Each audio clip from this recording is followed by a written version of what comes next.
Olá, aluna! Olá, alunos! Sejam bem-vindos, meus caros e minhas caras. Eu sou o professor Igor Guedes Ramos. Estamos começando agora a nossa disciplina História Moderna. É a nossa segunda teleaula, Estruturas Políticas, Sociais e Econômicas do Antigo Regime. Ora, professor, o que é Antigo Regime? Que você está falando pela primeira vez esse nome? Antigo Regime é o sistema sociopolítico e, de certa forma, também econômico do período da história moderna na Europa. Como eu falei para você lá na nossa primeira teleaula, a gente tem aqui uma certa definição arbitrária, sempre teremos isso, do que nós estamos estudando. Nós decidimos estudar história moderna porque acreditamos que isso é um conteúdo importante. Mas é história moderna com que balizas? Vai do século, o que a gente chama de história moderna no nosso curso e em muitos cursos de história por todo o mundo, é o período que vai do século XV até o século XVIII, né? Com a Revolução Francesa colocando fim a esse período que nós denominamos de história moderna. E também o nosso foco principal é a Europa. E por que Europa? Porque esse modelo, de certa forma, europeu vai se expandir por todo o mundo, esse modelo econômico, político, cultural europeu, vai se expandir por todo o mundo por meio das grandes navegações, principalmente dos processos de colonização, que você vai discutir em outras disciplinas. E o Antigo Regime é um dos nomes que nós damos para essa composição que acontece na Europa nesse período que vai do século XV até o século XVIII. Então, o Antigo Regime, quando você ouvir esse termo, você vai pensar nas monarquias, no mercantilismo, nas sociedades estamentais. E esses são os temas que nós vamos debater na aula de hoje. Mas antes de falar sobre esses temas diretamente, vamos dar uma olhada no quadro para a gente contextualizar e retomar alguns pontos que foram discutidos na aula anterior, tá? Então, quais são os aspectos da modernidade que nós estamos discutindo? Ora, na primeira aula a gente falou bastante sobre a questão cultural, né? A transição de valores medievais, como questão da autoridade. Quem fala uma sentença é verdadeira dependendo de quem fala ou da tradição, se já está acostumado a falar aquilo. E gradativamente, primeiro com o Renascimento, depois com as revoluções científicas, que nós ainda vamos comentar, vai haver uma outra forma de produção do conhecimento, que é baseado no empirismo, ou seja, nos testes práticos, nas tentativas e erros, e no racionalismo, na lógica racional. Então, essa transformação cultural do período medieval para o período moderno. Na religião, a gente viu o enfrentamento, a divisão da cristandade em catolicismo versus protestantismo, com as reformas protestantes, com a contra-reforma católica, e que vai se envolver, vai se imiscuir em questões políticas e formação dos estados modernos europeus, tá? E com muito derramamento de sangue, infelizmente também. A gente discutiu a questão técnica desse processo também, que o grande reflexo vai ser a expansão mundial do pensamento europeu via as grandes navegações, A expansão técnica de novas tecnologias bélicas, novas tecnologias navais, novas tecnologias até de organização econômica, E essas questões, então, são as bases do que a gente discutiu na aula anterior, do início da formação da sociedade da Europa moderna, a transição do medieval para o moderno em relação às questões culturais, religiosas e técnicas. E na aula de hoje, a gente vai estudar novamente outros aspectos da transição do período medieval para o moderno, mas agora são o quê? Os aspectos políticos, a questão da formação da monarquia absolutista, se ela realmente foi absolutista, a monarquia nesse período moderno, vamos falar um pouco sobre isso. Vamos falar do padrão econômico da modernidade, que é a questão do mercantilismo, as suas características e como que ele funcionou em cada estado. E vamos falar da sociedade também, da organização da sociedade clássica, sociedade estamental, dividida em nobreza, clero e plebe. Novamente, as nossas duas primeiras aulas, de certa forma, a gente está discutindo os vários aspectos que formam a modernidade europeia, né, no processo de transição do período medieval para o período moderno, nessas duas primeiras aulas, questões culturais, políticas, técnicas, econômicas, etc. Nas duas últimas aulas, nós vamos discutir a continuação desse processo, digamos assim, o processo de deterioração das características da época moderna para o início da formação do período contemporâneo. Mas, de qualquer forma, na aula de hoje a gente vai discutir a formação política, econômica e social da sociedade europeia moderna.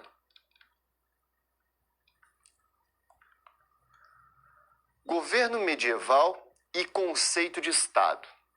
A gente começar os nossos debates sobre a formação do Estado moderno, a gente precisa discutir duas coisas primeiro. A questão do como que era o governo, ou de certa forma, como que era o Estado no período medieval, para poder fazer uma diferenciação com o Estado ou o governo moderno, na Europa sempre, e também a gente tem que entender qual que é esse conceito de Estado, o que significa Estado quando eu falo a expressão durante as aulas, quando a gente fala de Estado moderno. Então, é definir melhor o que é a noção de Estado e também, ao mesmo tempo, compreender como é que era o governo antes do período moderno para perceber o processo de transformação, de mudança. Para isso, no quadro, eu trago para você, primeiro eu quero que você dê uma boa olhada nesse mapa aqui. É um mapa da França, tá? De 987, ou seja, século X, tá? O que estava acontecendo na França? Vamos analisar com calma isso daqui. A primeira coisa, a França aqui está demarcada pela linha vermelha, basicamente. Essas linhas vermelhas aqui demarcam o que seria a França, certo? E claro, os oceanos, os mares também, né? Dentro da França, você pode reparar que tem vários pedaços de terra, todos picotados, com cores diferentes, né, com várias cores diferentes, e nele está escrito ducados, condados. O que isso significa, essas demarcações? Tá? São o controle de um determinado nobre. Cada área dessa coloridinha está sob o controle de um determinado nobre. E dentro delas, por exemplo, aqui o Ducado da Aquitânia, dentro dela tem vários pequenos condados, tá? Controlados por vários nobres diferentes, né? Os condes, viscondes, duques, marqueses, etc, etc. Tá? Os vários títulos de nobreza. O que eu quero chamar a atenção é que o domínio real, como a legenda aqui demonstra, o domínio real, ou seja, as terras que são efetivamente dominadas pelo rei francês, é esse azul clarinho aqui, ó, em torno de Paris, basicamente, tá? Esse mapa demonstra muito bem duas características básicas do governo medieval. Quais seriam essas características? A descentralização política e a sobreposição jurídica. Descentralização política e sobreposição jurídica. O que isso significa, afinal de contas, professor? Significa o seguinte, olha, havia um rei da França, tá? Havia uma pessoa, um indivíduo com o título de rei na França e que, de certa forma, ele dominaria todo esse território que se chamava França. Porém, não era bem assim. Ele tinha controle, poder efetivo mesmo, mandava de verdade dentro da sua região, aquela azulzinha clara do mapa. Tá? As outras regiões eram dominadas por cada nobre daquela região, um conde, um visconde, um marquês, etc., que era, digamos assim, quase que um proprietário das terras. E ali ele mandava e tinha as regras dele. Aí você pergunta, então para que rei, professor? Como assim tinha um rei? Porque todos esses nobres, de certa forma, tinham uma aliança de vassalagem com o rei francês. Normalmente, se o rei precisasse de ajuda, militar principalmente, esses nobres franceses que deviam aliança ao rei francês iriam apoiar o rei francês. Mas dentro dos territórios, quem mandava era o próprio nobre. Por isso que é uma descentralização política. O rei não concentra todo o poder de domínio do território francês na época medieval. E isso acontecia em vários outros estados. Se você vê seriados sobre vikings, Last Kingdom, sobre a Inglaterra, por exemplo, você vai ver que os reis, no período medieval, eles quase não têm poder sobre todo o território.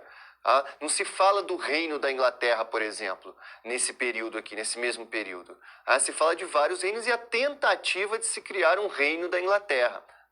Então, isso é a descentralização política. Cada território com um comando de um nobre, tá? E ao mesmo tempo, mesmo que haja um rei, como o caso do rei da França, os nobres são aliados desse rei. Tá? Os territórios, o rei não tem poder direto sobre os territórios. Tá? Isso é descentralização política. E a sobreposição jurídica é que há vários níveis de tribunais. Tá? E não é níveis de tribunais igual tem no Brasil hoje, né? Primeira, segunda, terceira instância. Não é essa a questão. A questão é que você vai ter, por exemplo, os tribunais consuetudinários, que são dominados por fidalgos, ou seja, a nobreza ou a pequena nobreza de cada região.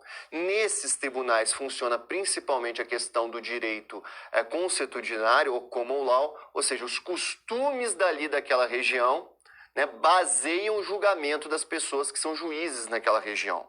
Tá? Então há uma variedade muito grande, digamos, de regras, de costumes espalhado, por exemplo, pela França toda. Porque vai depender do comportamento das pessoas naquele local, da decisão dos juízes naquele local, não é uma lei escrita. Tá? Você vai ter o direito real, que vai estar em ascensão na época, final da época medieval e início da época moderna, que é o direito do rei, né? Os tribunais do rei, que também estão espalhados pela França inteira e que muitas vezes julgam o contrário do que os tribunais locais julgam.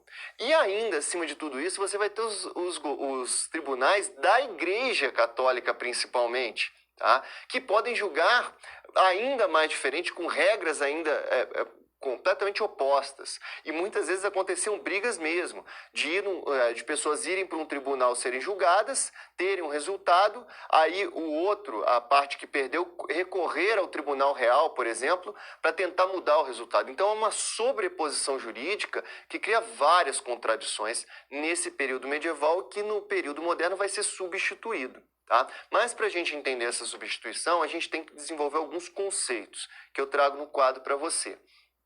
Conceito de Estado, para entender como que vai ser organizado no período medieval, no período moderno principalmente, a centralização política dos Estados. Tá? Primeira definição do que é aparelho de Estado. São instituições compostas por funcionários, edifícios, equipamentos, normas de conduta e hierarquia com a função de organizar e administrar a população. Tá? Então, o aparelho de Estado, hoje em dia você pode falar que a polícia, as escolas públicas, o poder legislativo, o poder judiciário, o sistema de saúde público no Brasil, são todos aparelhos de Estado, né? Que você vai ver, tem funcionário, tem os prédios, tem normas de conduta, tem função social. Tá? Os aparelhos de Estado são todas essas instituições que procuram, de alguma forma, organizar e administrar a população para determinados fins, certo? Isso tem desde a origem dos estados, por exemplo, no Egito ou na Suméria, só que hoje eles são muito mais complexos e com muito mais funções, tá?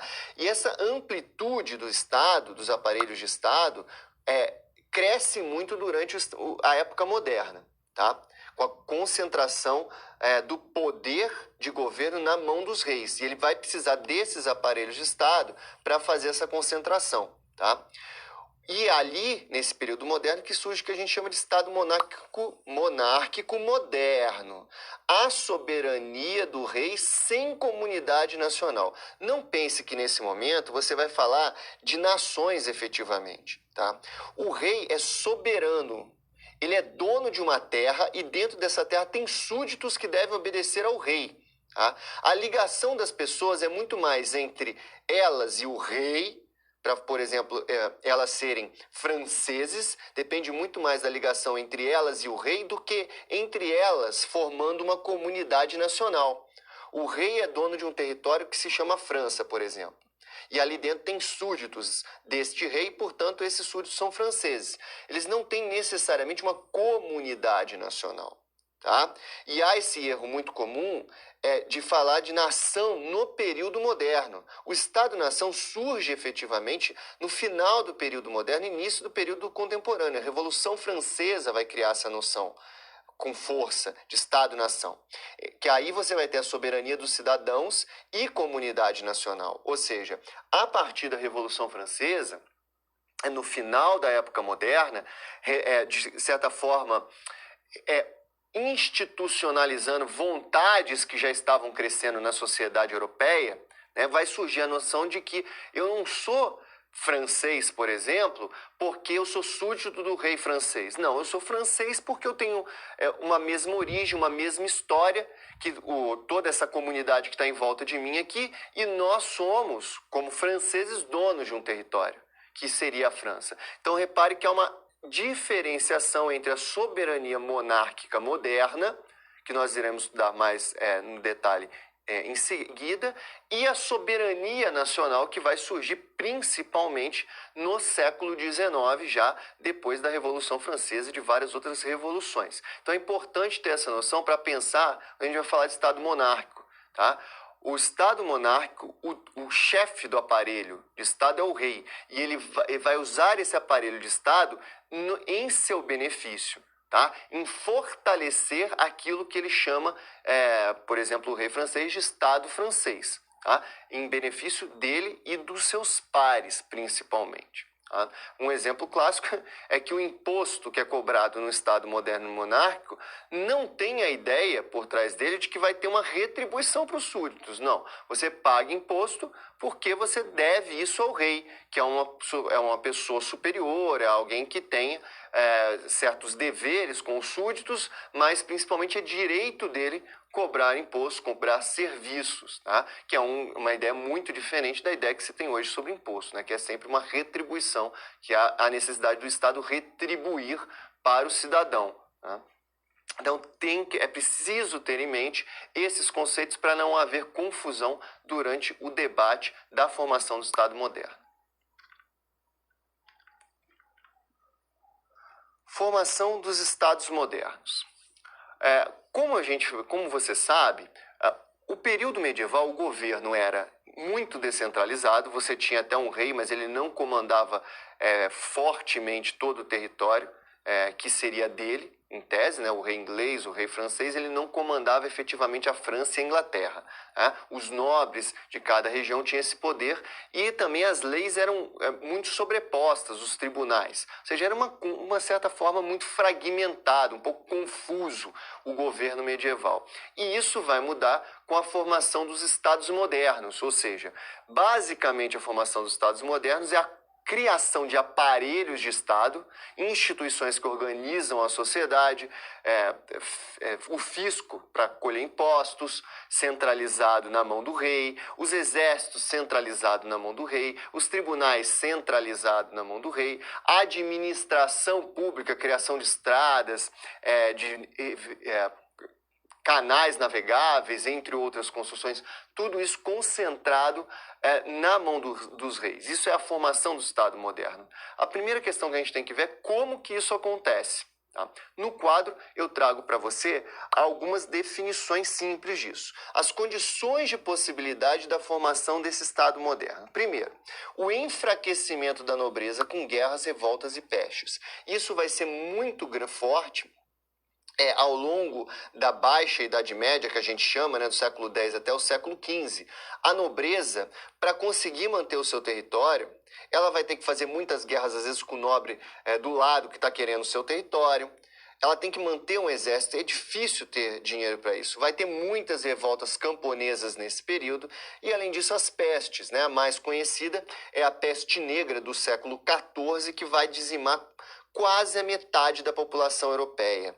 Então isso tudo vai enfraquecer demais a nobreza e vai dar possibilidade para um dentre esses nobres, né? Porque o rei, você tem que sempre lembrar que o rei é um nobre entre vários outros, tá? É o mais forte nobre entre todos os outros. Então há a condição de que um deles se levante e concentre todo o poder sobre uma região, tá?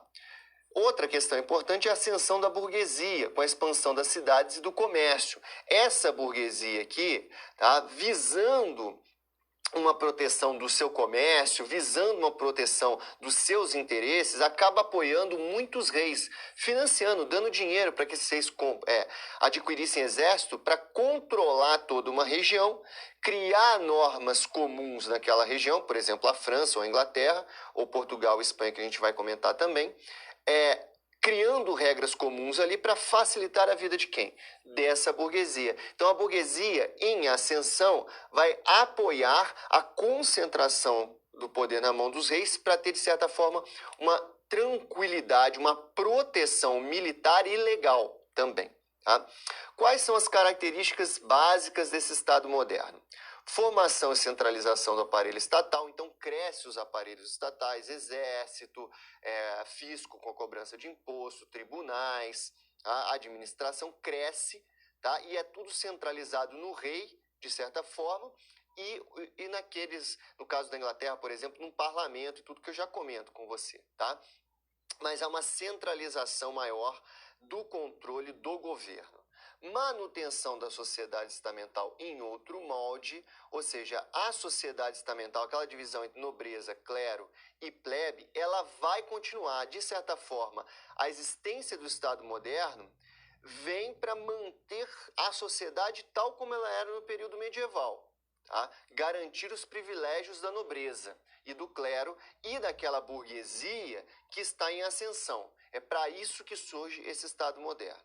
Surgimento da diplomacia, que é um pouco diferente ainda do que é hoje. Ela estava muito envolvida na questão de criar casamentos para ampliar o território real, porque no fim das contas, o Estado moderno é, antes de tudo, a orientação, a função principal dele é a conquista de território, ampliar os territórios reais.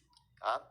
Então, o Estado moderno, essa concentração de aparelhos na mão de um rei, aparelhos estatais, aparelhos institucionais, na mão de um rei, devido ao enfraquecimento da nobreza, devido à ascensão da burguesia, que acaba apoiando esses reis para que eles deem uma segurança para ela em seus negócios, ela tem a orientação principal de ampliar o território. Não é à toa que vão ter várias guerras no período moderno. Tá?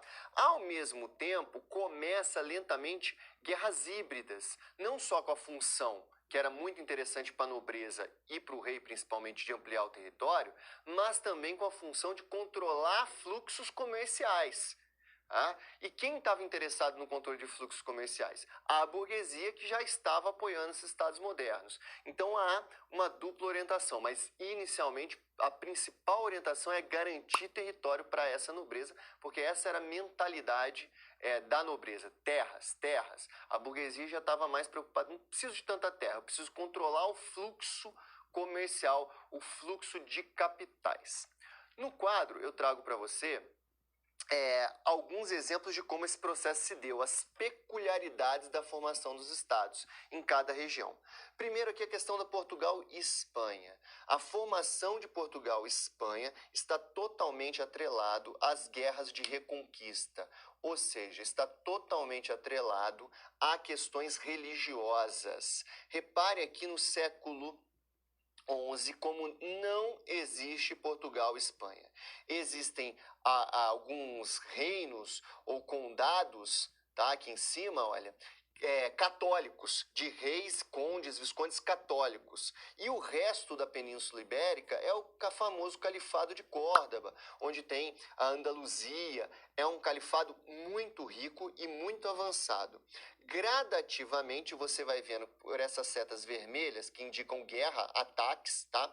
Esses laços aqui em preto, essas linhas em preto aqui, são casamentos. Então você repare que com o passar do tempo, entre os séculos 11 e 15, se constitui gradativamente Portugal e a Espanha. Tá? Num processo que visa guerras de expulsão dos islâmicos da Península Ibérica, repare a expulsão total, o avanço, como eles conseguiram fazer esse avanço, eles vão continuar expandindo para a África, para outros territórios islâmicos. Então, o que eu quero chamar a sua atenção aqui nesse processo de formação dos estados modernos de Portugal e Espanha é que há uma aliança muito forte entre a monarquia, a burguesia dessas regiões também e a Igreja Católica, porque a função principal é tomar territórios, as funções tomar territórios, garantir o enriquecimento da burguesia local e expandir a fé católica. E repare que essa mesma lógica vai estar amarrada na expansão das grandes navegações, de que Portugal e Espanha serão os primeiros. Tá? Então as guerras de reconquista não só vão criar Portugal e Espanha, ou seja, reconquista de expulsão dos islâmicos da Península Ibérica, mas também vão garantir as condições de possibilidade da expansão das grandes navegações, que a gente já discutiu em outra aula. Avançando em mais um slide, o que a gente tem ali de exemplo é a questão da França, com o cardeal Richelieu e as guerras religiosas também. Aqui tem uma pintura já do século XIX, do Motteux, tá? Que retrata o cerco de La Roche, arquitetado pelo cardeal Richelieu no início do século XVII, nos anos de 1600. Tá? La Roche, digamos assim, que era uma região protestante que tinha poder suficiente para, de certa forma, enfrentar o rei francês. Tá? E o cardeal Richelieu não permite isso, tomando essa região, fazendo o cerco e conquistando completamente essa região, garantindo definitivamente a concentração do poder nas mãos do rei. É muito interessante que é nesse mesmo período aqui que você tem os três mosqueteiros.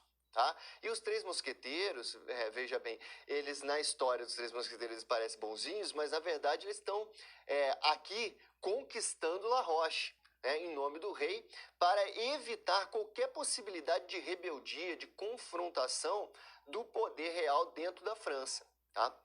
Nessa mesma época, na Inglaterra, você tem em primeiro lugar, você tem um rei na Inglaterra, Elizabeth I, falece no início do século 17, em 1605, salvo engano, e ela tem um grande poder, mas ao mesmo tempo ela está obedecendo desde sempre a questão da Magna Carta, formada lá em 1215, né, que era uma carta assinada pelo João Sem Terra, lá no século XIII, né, garantindo participação de toda a nobreza no governo. Então, desde sempre, de certa forma, a Inglaterra já foi uma monarquia parlamentar.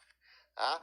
Ao longo do século XVI, há várias guerras na Inglaterra que a gente vai estudar com calma e a gente vai perceber que a Inglaterra vai perdendo o rei vai, ou melhor, ao longo do século XVII, enquanto o rei perde o seu poder absoluto, né, cada vez mais reforçando a Magna Carta e o poder do parlamento, a França vai acontecer o contrário. Os estados gerais, que eram os parlamentos franceses, perdem totalmente o poder e se reforça o poder absoluto do rei, que tem como seu principal nome o Luís XIV, o Rei Sol. Então há esse processo distinto nessas duas regiões, mas há, de qualquer forma, a concentração do poder, em geral na Europa, na mão do rei ou de instituições, como é o caso da Inglaterra, do rei mais o parlamento, mais a Câmara dos Comuns e a Câmara dos Lordes, e não mais aquele domínio local, aquela descentralização política e a sobreposição jurídica, elas vão acabar no início da época moderna.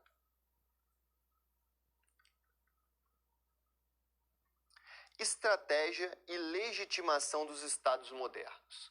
Sem dúvida, a violência, a força, foi fundamental para a formação dos estados nacionais, ou seja, os reis controlando o exército, usando de guerras para dominar um certo território, né? E usando esse exército tanto dentro para controlar as revoltas internas e manter os seus súditos em rédeas curtas, mas também o exército para proteger, para não haver invasões de outros nobres que estão sempre interessados em expandir o seu território. Porém, não é possível, em época nenhuma da nossa história, você manter o poder apenas na base da força, apenas na base da violência física. Então é preciso estratégias para garantir o poder, estratégias de legitimação, outros caminhos. E é isso que a gente tem que dar uma olhada agora para entender quais são os pensadores que ajudam a organizar as estratégias para garantir o poder, a concentração do poder na mão dos reis. E justificativas, formas de legitimação. No quadro eu trago o primeiro, bastante conhecido, conhecido de certa forma, de uma forma um pouco torta, né, como o cara mau, né, que justifica os meios pelos fins, né, que é o Nicolau Maquiavel. Logo no início do período moderno, né, ele vai ser o primeiro grande estrategista político. O Maquiavel ele está preocupado em manter o poder dos príncipes, ou seja, dos reis, porque ele está pensando naquela Europa medieval, com conflitos constantes, com guerras constantes entre os nobres, tá? E que toda hora cai a cabeça de um rei, e que os reis têm pouco poder. Tá? Então, se é verdade, sim, que ele fala que o rei tem o direito de usar a violência para manter o poder, a grande preocupação de Maquiavel no príncipe é garantir um governo, garantir que o rei prospere, que o rei mantenha o domínio do seu território para evitar os inúmeros conflitos que aconteciam muito, principalmente na região dele, ali na Itália. Tá? Então, ele é digamos assim, um professor de rei para garantir o governo, para tentar fazer com que os reis mantenham o território e, inclusive, a paz dentro do seu território. Tá? Então, se ele tem esse lado, digamos assim, mais pragmático, que orienta o rei até usar a violência, e essa violência, de certa forma, busca uma pacificação do território. Tá? Outro argumento fundamental para manter o poder do rei, que eu trago no quadro para você, vem desses dois pensadores, já é uma definição já tradicional do período medieval, o Jean Bodin e o Jacques Rousseau, né? Que eles defendem o quê? A monarca como representante de Deus na terra. Eles reforçam isso, olha, o súdito deve obedecer o rei porque ele é o representante de Deus na terra. Deve seguir o rei para que, depois que esse súdito morrer, ele possa ir para o céu. Tá? Então, o poder do rei é justificado, é legitimado pela palavra de Deus, pela religião. Hoje, por exemplo, para a gente fazer uma comparação, o poder de um governante nosso hoje no Brasil é legitimado pelo voto. Obviamente que o rei não tem voto, o monarca não tem voto. Então você tem que justificar. Como? Ele é o representante de Deus na terra. Obedece ele para você poder ir para o paraíso depois. Outra pensador fundamental desse período, né, um pensador racionalista, o Thomas Hobbes, né, com o Leviatã, sua grande obra, que mostra o rei aqui todo poderoso sobre a França, ele vai defender a ideia de Estado e segurança. Tá? Ou seja, ele vai argumentar, e é importante notar o seguinte, a vida do Hobbes é assim, é saído de uma Inglaterra que está em guerra, como eu comentei para você, que a gente vai ver melhor na próxima aula, das revoluções inglesas do século XVII, dos anos de 1600, uma Inglaterra que está em pleno conflito, porque o rei não tem controle sobre o seu povo, sobre o seu parlamento, e ele vai para a França para ver um mundo completamente diferente, aquele mundo que o Richelieu ajudou a criar, de um rei com muito poder, com um aparelho de Estado que consegue controlar e, de certa forma, manter a paz na França. E o grande argumento do Thomas Hobbes é o seguinte, olha, o ser humano ele está sempre em conflito, ele está sempre querendo mais, e isso acaba gerando conflito entre um ser humano e outro.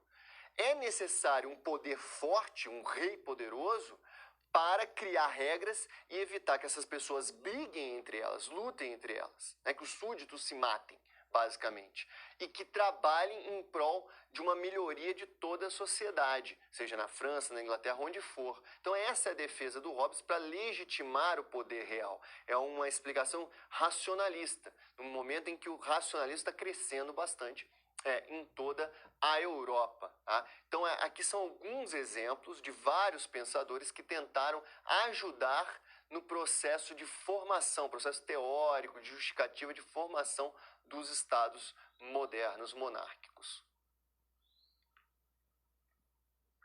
Monarquias modernas e contemporâneas. Tá?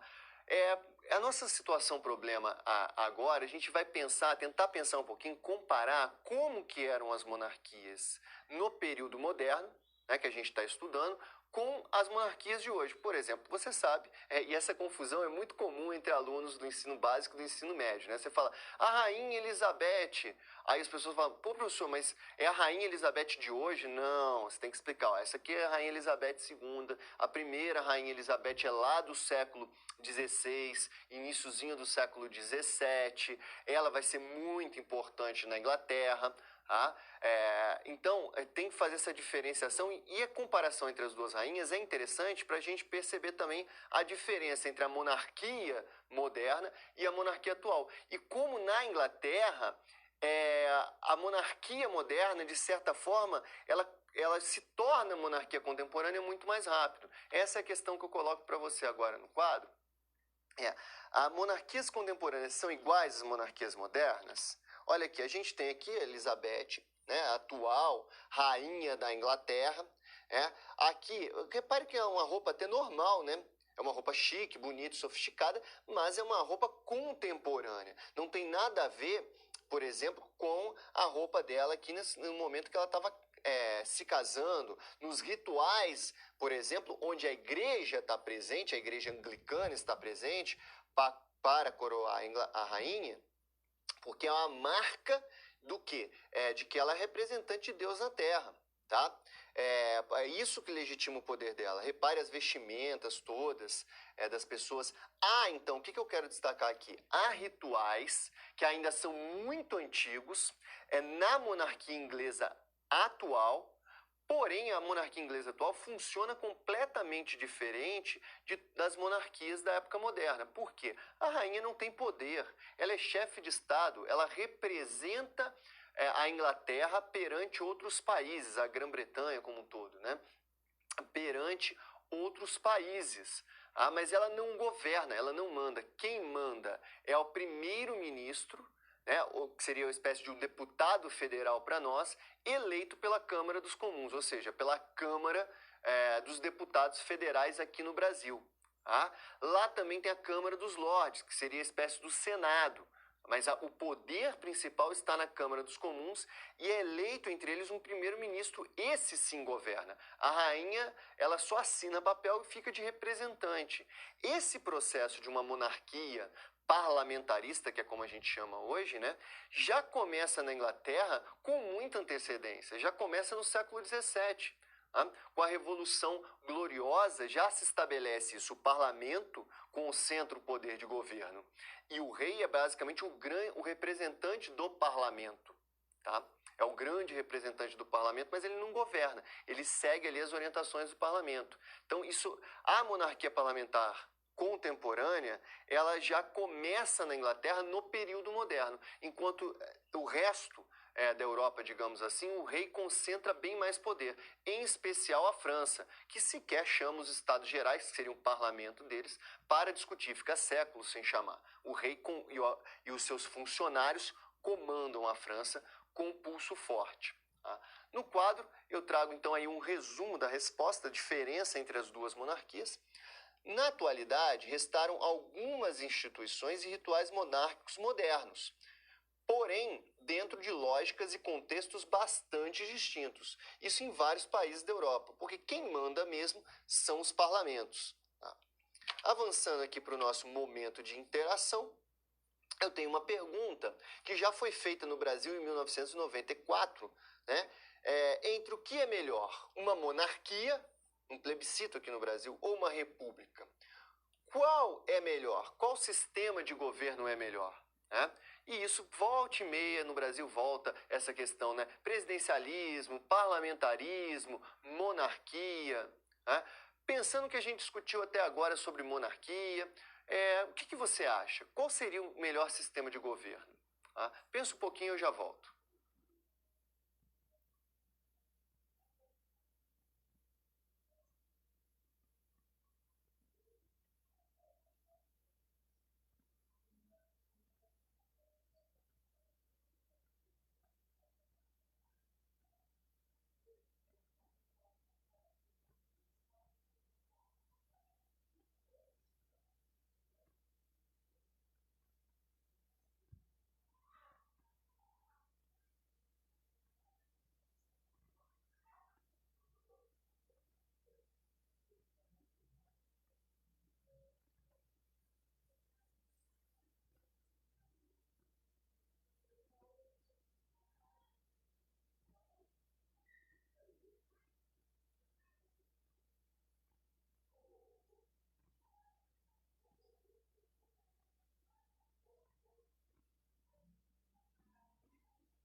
Voltei.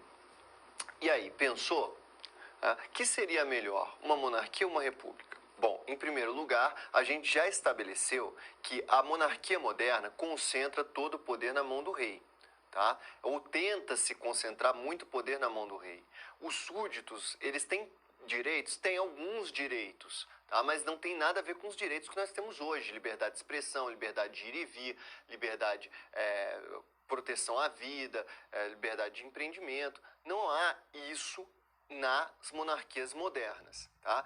Existem monarquias atualmente em vários lugares do mundo. Aquelas da Europa que são democráticas, monarquias democráticas, o rei não concentra o poder de governo. Quem concentra o poder de governo é o primeiro-ministro, tá? Votado diretamente ou indiretamente por todos os cidadãos. Então as monarquias contemporâneas não tem nada a ver com as monarquias modernas, ou tem muito pouco a ver com as monarquias modernas. Essa é a primeira coisa que a gente tem que definir. Os lugares no mundo, por exemplo, a Arábia Saudita, que ainda tem monarquias absolutistas, que são semelhantes às monarquias do período moderno, são considerados são considerados ditaduras, porque a população não tem participação no governo. Certo? Então, de qualquer forma, dizer se hoje uma monarquia contemporânea, uma república contemporânea é bom ou pior, vai depender da cultura de cada país. Tá? Mas, de qualquer forma, elas devem ter uma constituição, devem ter um parlamento e o governo deve estar centrado em pessoas eleitas e não no rei em si. Então, para pensar esse debate, é preciso entender essas diferenças, a primeira coisa, né? Antes de começar essa discussão, o que é melhor, uma monarquia ou uma república, por exemplo, para o país hoje.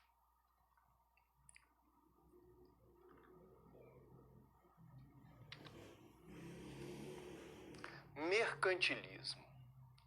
Essa palavra é meio esquisita, mercantilismo, a gente utiliza para, digamos assim, simplificar, sintetizar, né, as práticas e os valores econômicos do período moderno. Tá? Quando se fala o mercantilismo, normalmente também tenta-se dizer um meio termo entre uma economia feudal, tá, e a economia capitalista que se impõe principalmente com a Revolução Industrial a partir do século XVIII. O mercantilismo ficaria entre então, as práticas e valores feudais de uma economia feudal e as práticas e valores de uma economia capitalista.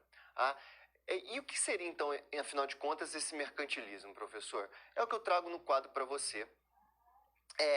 A definição, antes de tudo, senão você não vai conseguir entender o que é o mercantilismo, do que é a economia feudal ou a economia medieval, tá? Economia basicamente agrária, baseada o que a maior parte da população e a maior parte da riqueza é produzida pela agricultura nas zonas rurais. Lembrando, riqueza não é você ter dinheiro, tá? A gente está usando o conceito de riqueza que é ter produtos, a capacidade de produção, de fazer serviços, tá? Ou seja, produzir, a riqueza é o quê? É a capacidade de fazer serviços, né? De produzir serviços e produzir mercadorias, tá? Então, a riqueza no período medieval está quase toda concentrada no campo, na zona rural, certo? E o sistema de trabalho é principalmente a servidão. E gradativamente vai sendo transferido para o trabalho assalariado. O que é a servidão? Eu tenho um pedaço de terra, o meu senhor me empresta um pedaço de terra e eu vou lá, moro naquela região, naquele local, naquela terra daquele senhor. Ao mesmo tempo eu pago tributos para ele. Esses tributos dificilmente em moeda, tá? Em dinheiro, porque é pouco monetarizado o período medieval, a economia medieval. Tem pouca moeda. Eu pago em produtos que eu planto, eu entrego para ele, ou em serviço. Eu vou trabalhar na terra que é reservada ao senhor.